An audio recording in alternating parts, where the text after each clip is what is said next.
दोस्तों, तो आज हम तमन से निकले हैं। ईद का पहला दिन है। इधर आए हैं कलर kahar में थोड़ा सा एंजॉय कर रहे हैं और आप देख रहे हैं काफ़ी एंजॉयमेंट है, बहुत अच्छा माहौल है।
छोटे चेतन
दोस्तों, तो आज हम तमन से निकले हैं। ईद का पहला दिन है। इधर आए हैं कलर कहार में थोड़ा सा इंजॉय कर रहे हैं और आप देख रहे हैं काफ़ी इंजॉयमेंट है, बहुत अच्छा माहौल है। ऐसा फील हुआ जैसे ज़िंदगी में फर्स्ट टाइम हुई है। तो दोस्तों, आप ये देख सकते हैं, ये पहाड़ हैं बहुत बड़े बड़े इधर और काफ़ी पार्किंग है इधर पहाड़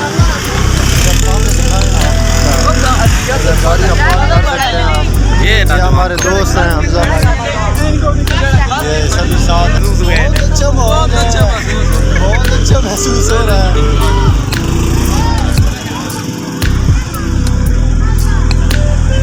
छोटा चेतन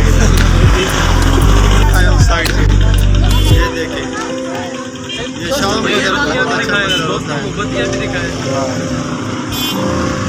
दोस्तों, ये कह रही है